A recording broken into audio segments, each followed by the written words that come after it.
President Trump a short time ago telling Walmart that the company should, I'm quoting now, eat the cost. Walmart plans to cut about 1,500 jobs in a restructuring aimed at trimming its expenses and speed up decision making. The Wall Street Journal reports that the company told employees it will reshape some of its teams, particularly in global technology.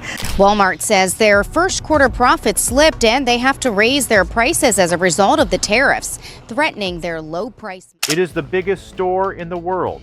For over half a century, Walmart has been more than a retailer. It's been a promise of always low prices, endless choice, and the efficiency of a globalized world delivered to every main street in America. But in 2025, that promise shattered. When faced with a president's tariff ultimatum, America's largest employer made a choice that triggered an economic civil war, igniting a firestorm of inflation and supply chain chaos. How did a fight over who pays for tariffs bring the American economy to its breaking point? To understand the collision, you first have to understand the machine. The Walmart model was the crowning achievement of 20th century capitalism. It perfected the just-in-time global supply chain, a complex dance connecting factories in Asia to cash registers in Arkansas with breathtaking efficiency. This system, built on decades of open trade and cheap labor, allowed Walmart to deliver on its core promise, always low prices. American consumers reap the benefits, enjoying a standard of living subsidized by a hyper-efficient, globalized world. For decades, the relationship between Washington and corporate America was symbiotic. Government policies fostered free trade, and companies like Walmart delivered low inflation and consumer happiness. It was a stable, profitable, and seemingly unbreakable pact. But the seeds of conflict were sown long before the crisis erupted. The America First agenda of the first Trump administration challenged the very foundation of this globalist model. The rhetoric shifted from celebrating free trade to condemning it as a bad deal that had hollowed out American manufacturing. Sporadic tariffs and trade disputes created a new and dangerous element for global businesses: political risk. Corporations like Walmart, Nike, and Conagra, once lauded for their efficiency, were now implicitly framed as unpatriotic for their reliance on foreign production. The tension between political nationalism and economic globalism began to simmer. Businesses started quietly exploring ways to diversify their supply chains away from China. But moving a machine the size of Walmart's is like trying to turn an aircraft carrier in a bathtub. It was clear that a fundamental conflict was brewing, a clash between a political agenda aimed at reversing globalization and a corporate world built entirely upon it. The simmering tension erupted into a full-blown economic inferno on April 2, 2025. Invoking the vast powers of the International Emergency Economic Powers Act, or IEEPA, President Trump unleashed what the White House dramatically branded the Liberation Day tariffs. This was not a nuanced policy adjustment, it was a sledgehammer. The order imposed a sweeping 10% tariff on nearly all goods imported into the United States from any country. But it didn't stop there. For China, the primary target, the tariff was an astronomical 145%, later dialed back to a still crippling 30% after initial market shock. The move was designed to be overwhelming, a form of economic shock therapy intended to force a radical and immediate realignment of global trade. The publicly stated goal was to punish nations with trade surpluses and, most importantly, to compel American corporations like Walmart to abandon their foreign factories and bring manufacturing jobs back home. It was the ultimate expression of the America First ideology, weaponizing access to the U.S. consumer market to achieve political ends. This strategy deliberately ignored decades of economic consensus, which posits that tariffs, especially broad ones, are not a penalty on foreign exporters, but a tax on domestic importers, who then pass that cost down to consumers. For the administration, rising prices were acceptable collateral damage in a larger war to reclaim what they saw as lost national sovereignty and industrial might. The shockwave was instantaneous and global. The intricate, just-in-time supply chain, the very engine of the modern retail economy, seized up.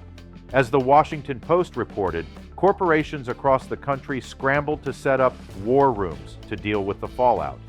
The financial markets recoiled in horror. ETFs tracking the retail and transportation sectors saw record outflows reminiscent of the 2008 financial crisis. The VIX index, Wall Street's fear gauge, spiked, and the cost to insure Walmart's own debt rose sharply, putting a cloud over its plans to finance supply chain expansions.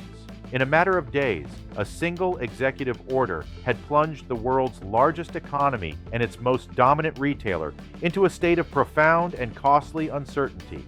For Walmart, a company whose entire business model is predicated on low costs and predictability, the tariffs were an existential threat.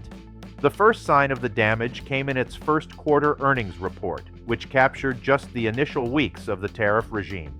The results were grim, with profits sinking. As reported by Reuters and the AP, the company issued a stark warning. It could not absorb the massive new costs and would have no choice but to raise prices.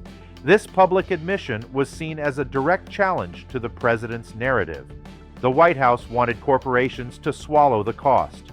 Walmart was announcing it would pass the bill to the American people.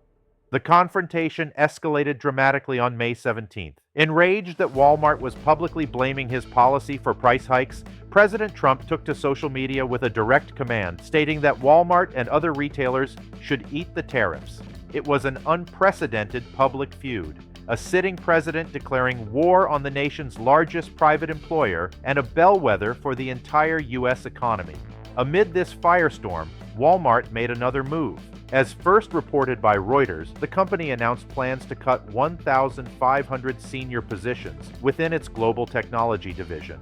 While the company, and reporting by the Wall Street Journal, framed it as a long-planned move to simplify the organization, the timing was impossible to ignore. It was seen by many as the first concrete step in a painful corporate belt-tightening forced by the new economic reality. The message was clear. If the government was going to increase its costs, it would be forced to cut costs elsewhere, and jobs would be on the line. But the most significant response was happening behind the scenes. Facing an unpredictable trade environment, Walmart was forced to abandon its Q2 profit forecast, a move that sent shivers down Wall Street's spine.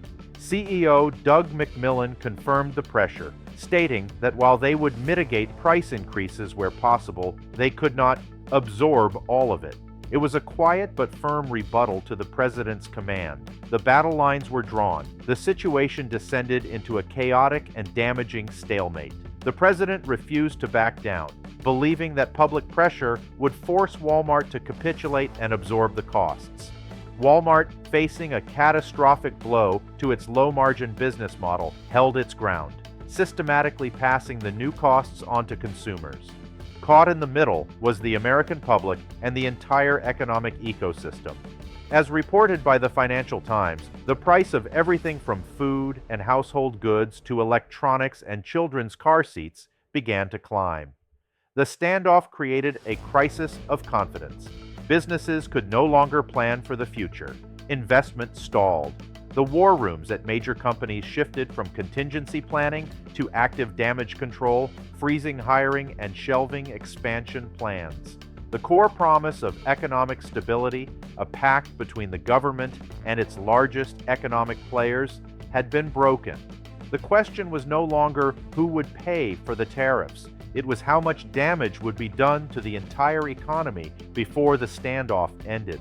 This was not just a fight between a president and a CEO. It was a contagion that infected the entire American economy. The most immediate symptom was inflation. By June, as reported by the Associated Press, the Consumer Price Index, CPI, had jumped 2.7% year over year. a clear signal that the tariff costs were hitting Main Street. Economists estimated that American consumers were ultimately bearing between 70% and 100% of the tariff burden. The pain was felt by every family buying groceries, every small business stocking its inventory. The crisis radiated outward, crippling the global logistics network. The cost of shipping goods from Asia exploded. Supply chains, once marvels of efficiency, fractured. This forced a painful reckoning for countless American businesses who, like Walmart, had built their models on global trade. They were now trapped, facing higher costs, delayed shipments, and deep uncertainty. The impact rippled across the border into Canada. The Canadian economy is deeply intertwined with that of the U.S., relying on the same trans-Pacific shipping lanes and integrated logistics networks.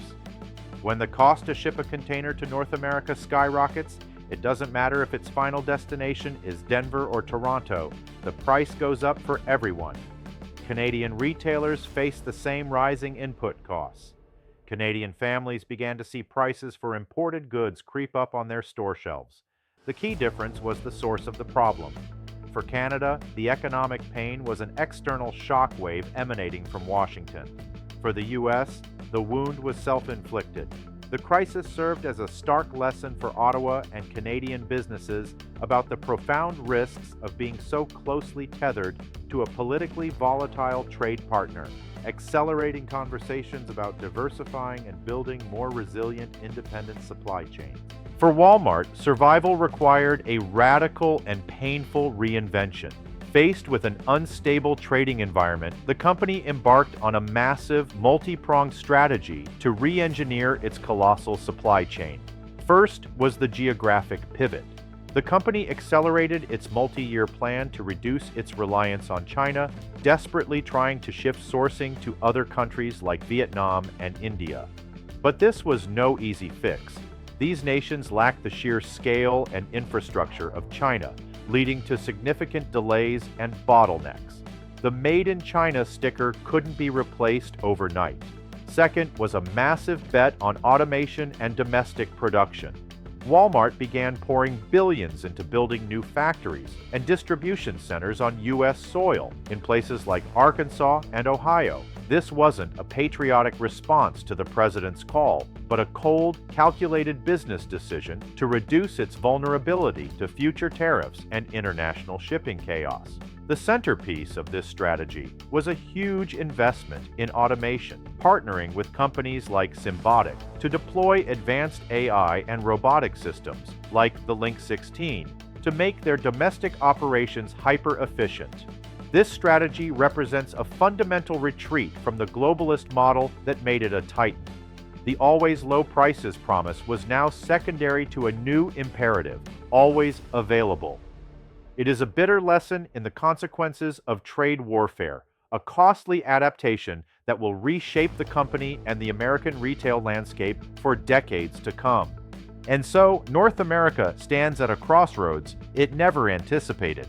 The showdown between a president and a corporate titan exposed the fragility of the global system that has supplied our way of life for a generation.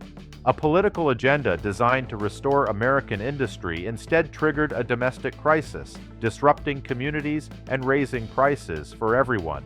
Walmart, the icon of global capitalism, was forced into a painful retreat, with its long-term strategy now focused on automation and costly domestic investments. The trust between government and industry, once a given, lies in ruins.